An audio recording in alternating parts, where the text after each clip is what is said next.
So, ang ating pag-uusapan sa oras na to ay ang Gospel of Christ is for the world to know. Ang Ebanghelyo ni Kristo na dapat malaman ng lahat. Lahat. Ebanghelyo ni Kristo ay isang, sa salitang Grego ay evangelion, na ang ibig sabihin ay mabuting balita ng kaligtasan. Kanina, si Kuya Edward, napahagingan niya to. Yung kingdom, yung gospel of kingdom, gospel of salvation or grace. Okay?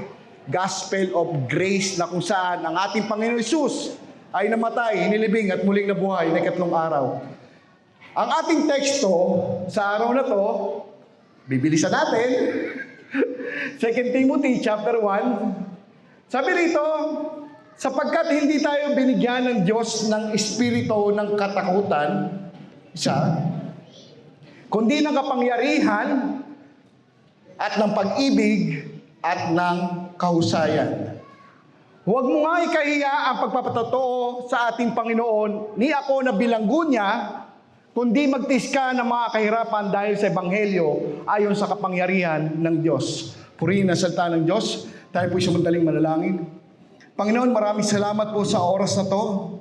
Patuloy nga po, Panginoon, na samahan mo kami sa pamamagitan ng iyong banal na Espiritu, O Lord God. Kapuspusan po ng iyong banal na Espiritu ang siyang aming maranasan, O Lord God. Bigyan mo po kami ng bukas na puso, Panginoon. Bigyan mo po kami ng wisdom and knowledge na maunawaan namin ang mga talata na to, Panginoon. Ikaw po ang maitaas sa aming kalagitnaan at ang iyong kalawalatian lamang ang siyang mahayag. Purihin ka at dakilahin ka in the mighty name of Jesus. Amen. Okay. Itong 2 Timothy ay isa sa mga pastoral letter na kung saan ang sumulat ay si Apostol Pablo noong AD 64 pero halos nakarating kay Timothy ng AD 67 or 68 bago itong ating kaibigan, itong ating kapatid na si Apostol Pablo ay papatay ni Nero. Okay? Anong klaseng kamatayan na naranasan ni Apostol Pablo? Siya po ay pinugutan ng ulo. Okay? So ang puntos dito mga kapatid, sa pagkakasulat pa lang, based on context, sinasabi ni Apostol Pablo, ang alin? Siya ay nagpapasalamat sa Diyos patungkol sa isang bata na kamanggagawa niya. Isang bata na lingkod ng Panginoon, isang believer, isang mananampalataya. Okay? Ang kagandahan din dito, yung kanyang eagerness ni Apostol Pablo, dinidiin niya yung pag-ibig niya sa tao na to, sa kapatid na to. Okay? Idinidiin din niya yung panalangin niya sa kapatid na to, sa lingkod na to ng Panginoon. Okay? Dito rin makikita natin yung nanay ni Timothy. Sino yun? Si Eunice. Ayun si Eunice sa likod. Okay? Si Aling Eunice. Okay? Si Eunice ay isa sa mga meron siyang vital role na ginawa. Anong ginawa niya? Tinuruan niya si Timothy patungkol sa Panginoon. Yun yung kahalagahan ng isang magulang no? Na inilalapit niya, tinuturuan niya na malaman ng bata, habang sanggol pa siya, habang bata pa siya, okay, habang lumalaki siya, tinuturuan niya na malaman niya kung sino ang Diyos na dapat sambahin. Sino ang Diyos na dapat lagakan ng sampalataya o ng kanyang pananampalataya. Yun ang maganda sa magulang sa isang ina. No? Devoted mother na kung saan itinuro ang patungkol sa Diyos at itinuro later on ang patungkol kay Kristo bilang Panginoon at tagapagligtas. Okay? So, tuloy-tuloy tayo mga kapatid. May question po dito. Una, why do we need the gospel of Christ? Bakit natin kailangan ang ebanghelyo ni Kristo? Okay? Pangalawa, what is the purpose of this gospel? Ano nga ba ang purpose nitong gospel na to? What are the benefits of this gospel? Yan, tatlo na yan, dyan iikot ang ating pag-uusapan sa araw na to. Okay? Sunod natin, Doon sa taas, yung maliit na yon, ang sabi rito, for the world to know that we have a God that has not given us the spirit of fear. Okay?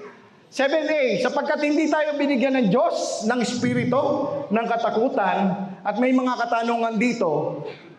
Two open believers fear speaking up for Christ and the gospel. Bakit? Why? Ridicule or mockery, embarrassment, lack of knowledge, criticism, opposition, and abuse. Itong mga nabanggit na to na nasa baba, ito ang isang mga dahilan o ito ang mga dahilan kung bakit tayo merong pangamba na magbahagi ng mabuting balita ng ating Panginoon Hesus. Okay? Itong mga to, pag naranasan mo ang ridicule or mockery, yung pangungutya, ipapahayag mo ba ang ginawa ni Kristo?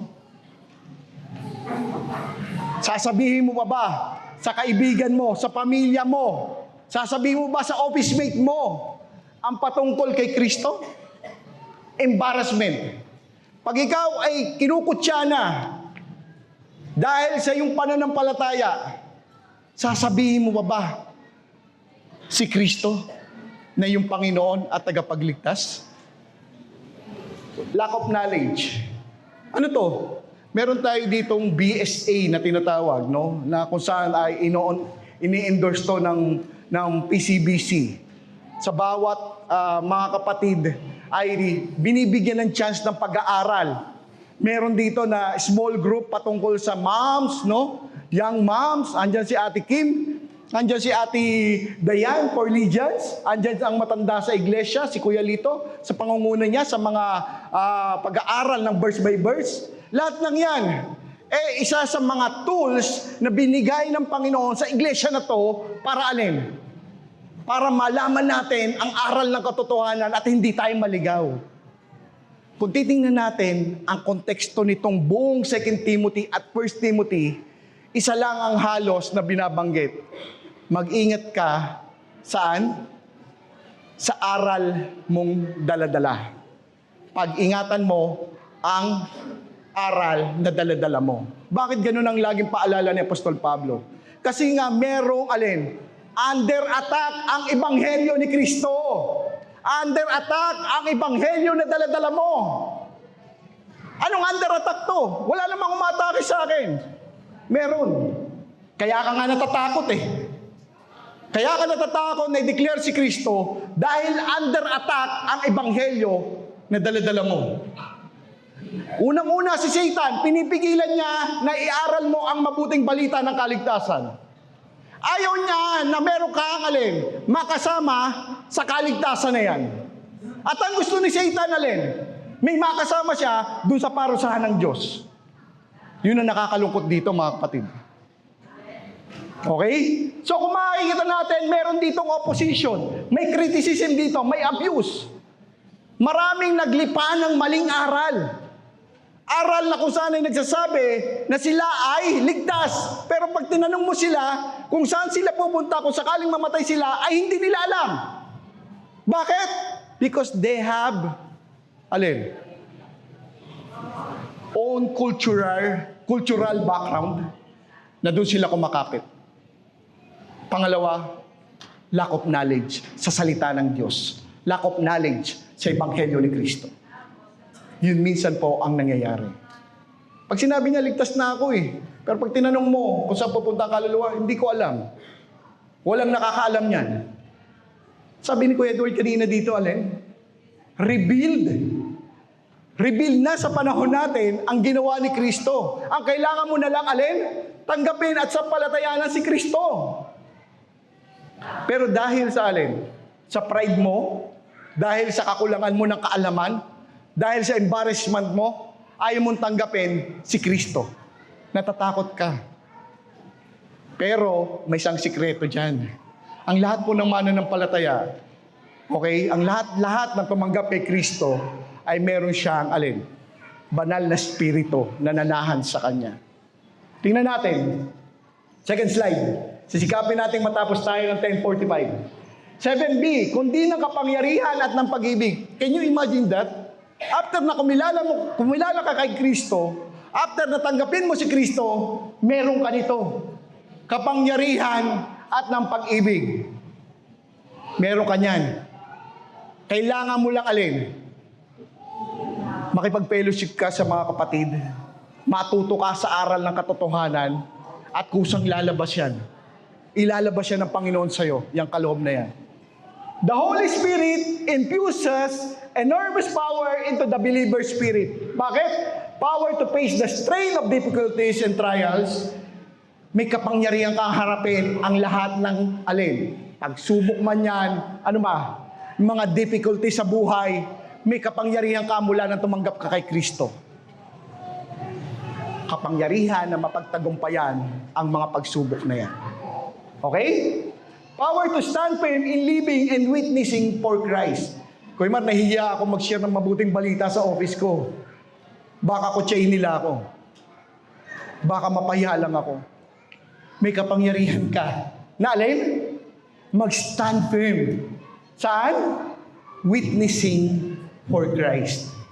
Yung patotoo mo, kapatid, yung patotoo mo ay isa sa mga vital role sa iyong environment na ginagalawan para malaman nila na alin? Na ikaw ay mananampalataya ng nag-iisang Diyos na nabuhay more than 2,000 years ago. Okay? Ano pa? Power to take on the job and to do it well to the very best of our ability. Doon sa Bible study namin, may nabanggit yung isang kapatid doon. Okay? Ang sabi niya, dati akong manager. Okay? Dati akong manager. Pero sinubukan ko ng ibigay ang aking buhay sa Panginoon at sumunod sa Panginoon. Sabi yun ng kapatid. Hindi niya alam. Alam ko kung saan siya nag-manager. Manager po siya ng isang restaurant. Okay? Dati. Ang kagandahan dito sa manager na to, merong mababang kalooban to. Kaya napakaganda na talagang susuportahan mo tong kapatid na to pagdating sa paghahayo. Okay? So ang puntos dito, bagamat meron kang magandang trabaho, iwanan mo man yan. Okay? Dahil nga una, kailangan mo na sumunod sa Panginoon. Merong isang terminology na lalabas dyan. Ano yun? Legacy. Kahit wala ka na, sa kumpanya na yan, pag-uusapan at pag-uusapan ka pa. Dahil, alin?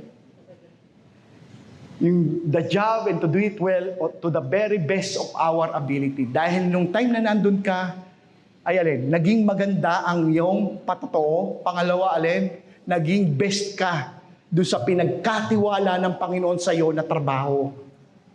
Okay? Hanggang ngayon, pag-uusapan at pag-uusapan ka pa, ayan, kapatid na yan, yan. Ay, ang kaibigan ko na yan, Kristiyano yan. Okay? Kristiyano yan. Mananampalataya yan ni Jesus. I try to sabotage itong kaibigan ko na to dahil sa kanyang pananampalataya. Pero, nanindigan yan. Dahil kay Kristo. Okay. Later on, makikita mong pagkilos ng Banal na Espiritu sa kanila. Alin? Doon sa mga tao na yung ginagalawan. Later on, makakakilala sila sa Panginoong Jesus. Ano pa? Una, meron kapangyarihan. Pangalawa, alin? May pag-ibig. The Holy Spirit infuses love into the believer's spirit. Okay? Even they are sinners or enemies, it is love arises within the mind and will. Kahit kaaway mo pa yan, kahit galit ka na dyan, every time na makikita mo yan, nag-iinit ang ulo mo, kahit mananampalataya ka na. Merong alin, kapangyarihan ng pag-ibig na nasa iyo. Mamahalin mo yan dahil kay Kristo. I-share mo sa Kanya ang mabuting balita ng kaligtasan ng ating Panginoon Jesus na tinanggap mo.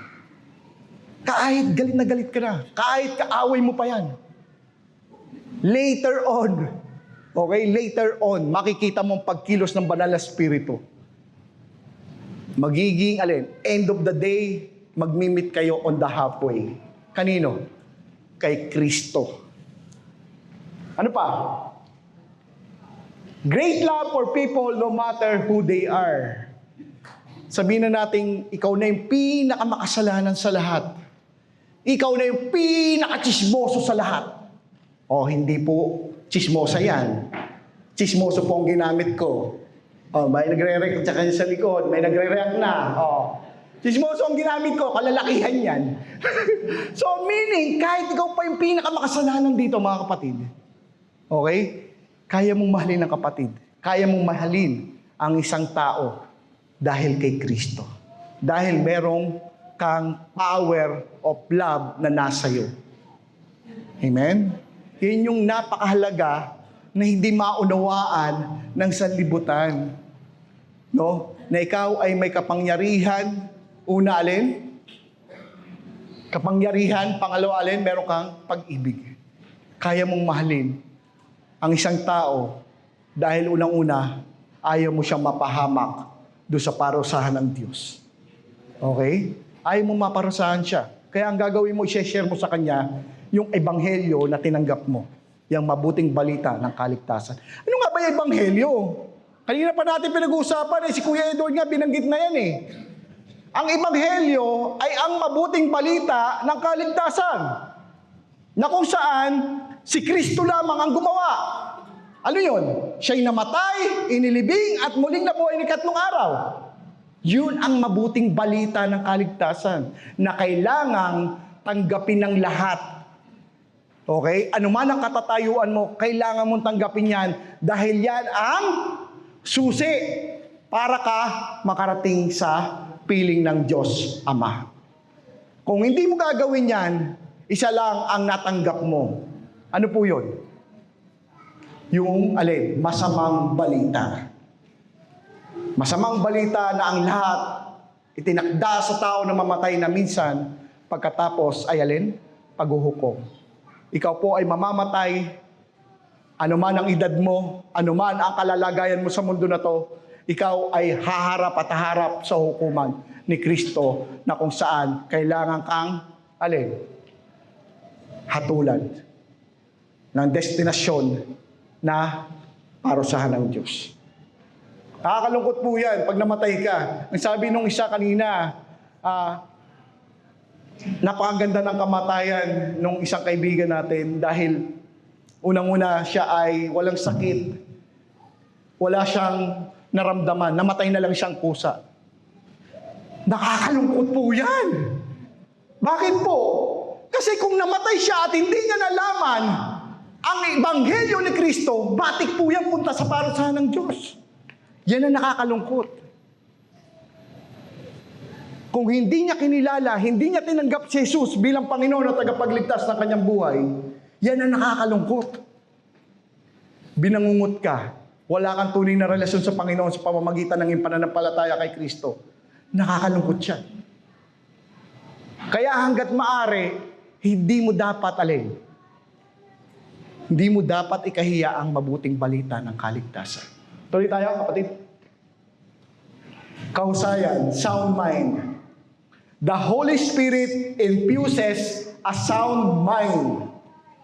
Sopronismo into the believer's spirit. Ito po yung kahulugan nito, okay? Itong sound mind. Okay, sa Greek word. Into the believer's spirit. Ability to control one's emotions, feelings, and thoughts in the midst of trials and circumstances. Giving a peace, stability, and security in a dying and insecure world. Una, ano po?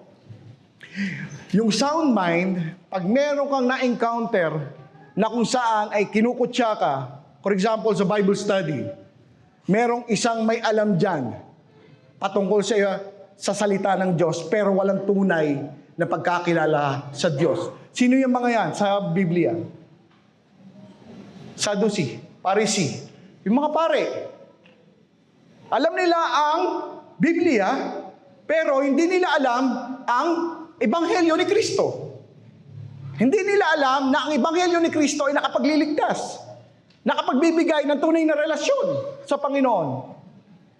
So yun yung nakakalungkot. So kailangan, you need to be alert. You need to study the Word. Kailangan ka mag-aral ng salita ng Diyos. Buksan mo ang iyong Biblia. Hindi lang yung sapat ikaw ay naligtas, hindi yung sapat na ikaw ay mananampalataya lamang ng ating Panginoon Jesus, kundi kailangan mong buksan ang banal na kasulatan para ready ka. Ready tayo. Kung sakaling haharap tayo, saan? Sa matinding battle. Actually, ang Timothy po, dinidiscuss po dyan yung patungkol sa soldier, patungkol po sa farmer, patungkol po sa paglilingkod, patungkol po sa pagmi-minister. Lahat po yan, dinidiscuss sa Timothy. Pero ang pinakamaganda dito, kapatid, I challenge you, kapatid, buksan mo ang iyong banal na kasulatan. Huwag mo lang ilagay sa altar mo. Di ba po? Yung Bible, ginagawa nating nakalagay lamang sa altar. Kasi ganun po kami, nung bata pa po kami, yung nanay ko, ilalagay niya yung Bible namin doon sa altar. Bawal hawakan, bawal buksan.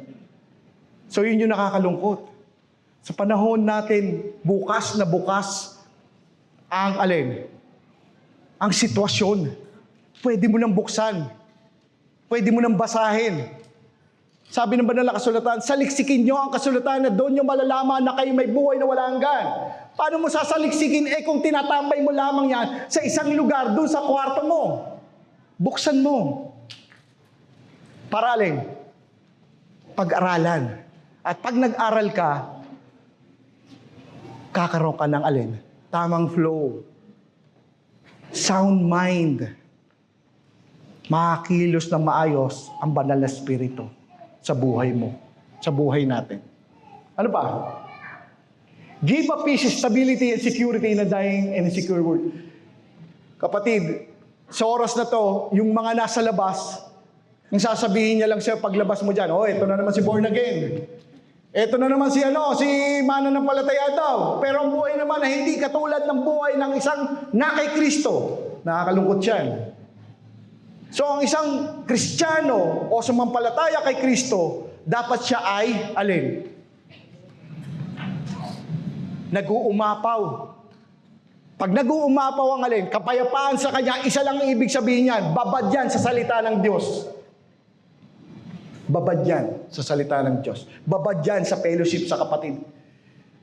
Paano na lang kung unbalanced na, no? Masyado ng fellowship, pero hindi na nakakagawa ng gawaing bahay, for example. Napapabayaan ng pag-aaral. Paano gagawin natin dyan? Isa lang ang ibig sabihin, kapatid. Merong rightly dividing po ang banal na kasulatan. Kaya nga po kailangan magsaliksik Kailangan po mag-aral ng salita ng Diyos. To be balanced. Okay?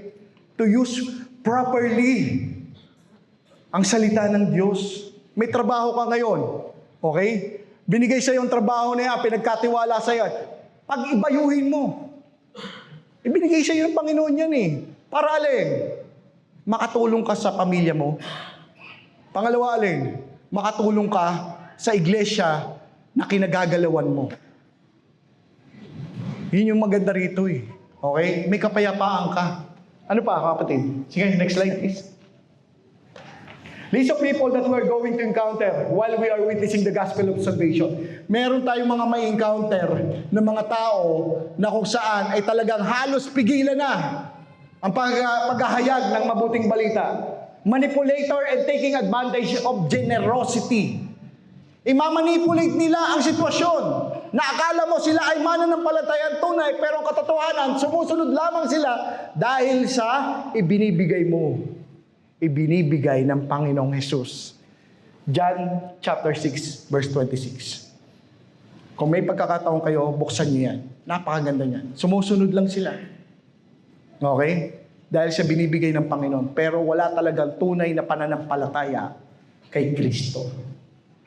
Practicing and approving the practice evil. Okay? Ayan mga tao na may encounter mo. Kaya kailangan handa ka bilang isang mananampalataya ng ating Panginoon. Lazy, refuse to work, tamad, ayaw na magtrabaho, ligtas na ako, unbalanced, napabayaan na yung pamilya. Okay? May tinawag po para sa gawain ng Panginoon at meron din namang alin? Tinawag sa trabaho para makatulong sa gawain ng Panginoon. Balance. Ang salita ng Diyos ay merong rightly dividing. Okay? Hindi po yan pagtawag ng emosyon. Teka muna, magsaserve ako sa Panginoon. Ang init-init mo. Pero yung pala later on, end of the day, emosyon lang ang ating kinapitan. Maganda ang paglilingkod sa Panginoon. Napakaganda niyan. Yan yung pinaka-highest na pagkatawag sa isang tao. Pero nakakalungkot, minsan, unbalanced na. Napabayaan na ang pamilya. Okay? So we need to be balanced, mga kapatid. Okay? Marami tayong may encounter. Ano ba? Those who only cause division. Meron ka may encounter na tututyain ka, kukutyain ka. Hindi mali yung aral na dala-dala mo, Edward Santos. Bakit? Itinuturo mo na ikaw ay ligtas na magpakailanman. Anong mali ito? Nasa Bible. Kaya nga sabi doon, search the truth. Saliksikin nyo ang katotohanan. Kayo mismo, bago o matanda, na mananampalataya ng ating Panginoon Jesus, saliksikin nyo ang banal na kasulatan. Walang mali sa inaaral ng ating kapatid. Walang mali sa tinuturo ng mga nangunguna sa iglesia na to. Tama po ang kanilang daladalang aral. Napakapalad nyo. Kayo'y napunta rito. Hindi tsamba yan. Walang tsamba sa Panginoon. Amen? Ano pa? Promotes false doctrines. Yung kanina binanggit ni Kuya Edward, Kingdom of God, Kingdom of Grace, Kingdom of Penge. Nakita niyo po, meron po nando sa palengke, Kingdom of Penge yung hinihingi. Okay? Maling-maling aral yun, sa totoo lang. Ang salita ng Diyos ay hindi kinakalakal. Okay? Ang salita ng Diyos ay alin? Ibinabahagi. Para alin? Ma-enlighten yung mga tao sa aral ng katotohanan na si Kristo ay namatay, inilibing at muling nabuhay ng 3 araw para sa katubusan ng ating kasalanan. Napakahalaga po ang discernment. Discernment is a gift of God that need to be used most of the time. Discernment. Pagganahin niyo po yan. Nasa inyo po yan. Kaloob po niyo yan. Ano pa po? Tuloy tayo, ate? Point 2. For the world to know that we have a gospel that mandatory to witness. Huwag mo nga ikaya ang pagpapatotoo sa ating Panginoon. The gospel of salvation is the key to reconnect the God. Ito lamang ang dahilan kung bakit ka magkakaroon ng tamang relasyon sa Panginoon dahil si Kristo ay namatay para sa iyo. Wala nang iba. Bearing testimony of His saving grace, a free gift. Okay? Ano pa? Ito yung ating cross-reference. Sapagkat hindi ko kinahihiya ang ebanghelyo, sapagkat siyang kapangyarihan ng Diyos sa ikaliligtas ng bawat sumampalataya una sa Hudyo at gayon din sa Grego. Grego, tayo yun, hentil. Okay? Next, please. Ni ako na bilanggon niya, kundi magtiska ng mga kahirapan dahil sa ebanghelyo. We need to stand up for the gospel because God saved us, number 1. We need to stand up for the gospel because God's purpose for salvation is eternal. Hindi ka lang ligtas sa kasalanan, ikaw pa ay ligtas magpakailanman. We need to stand up for the gospel because God has now revealed His purpose for salvation to the world. Eternal secure ka. Ligtas ka magpakailanman. Kaya kailangan mong iaral ang mabuting balita ng kaligtasan.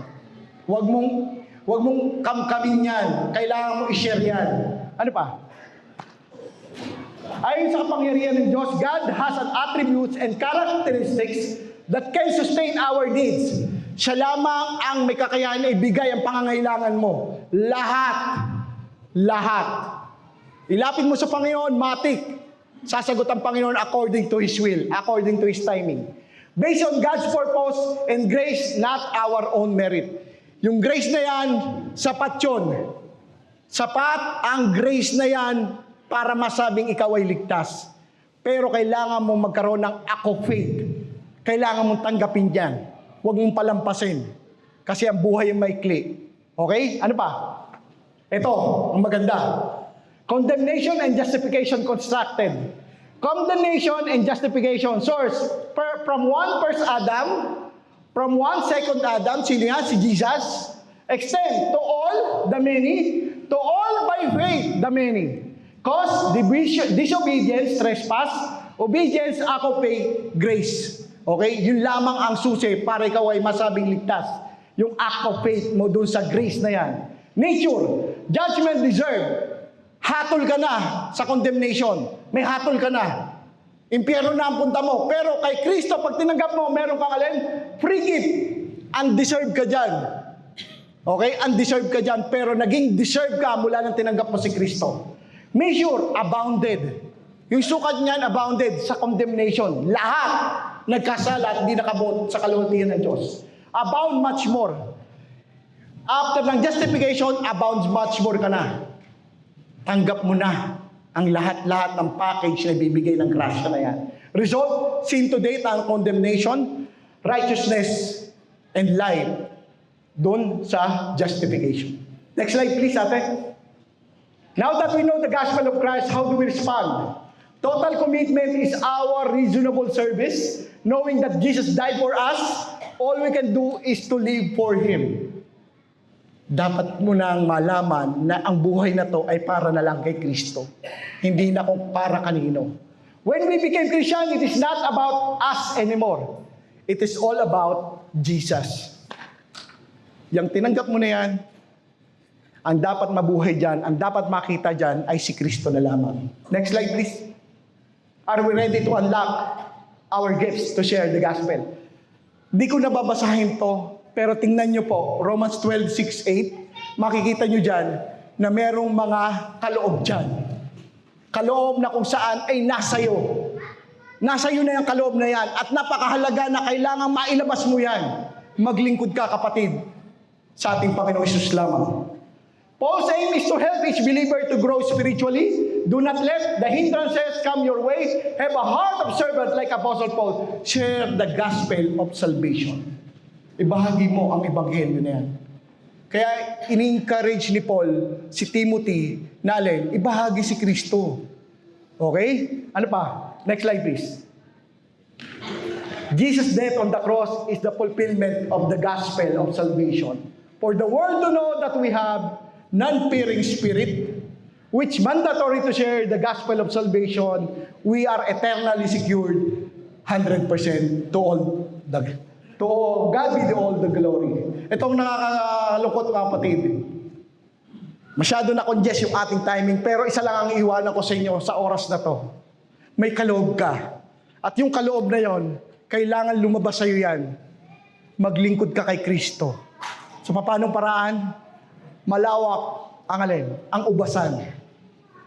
Malawak ang dapat share ng mabuting balita. Huwag mong alin? Kamkamin niyang gospel na tinanggap mo. I-share mo yan. Para sila man ay maligtas din. Maraming salamat po. Purihin ang Panginoon.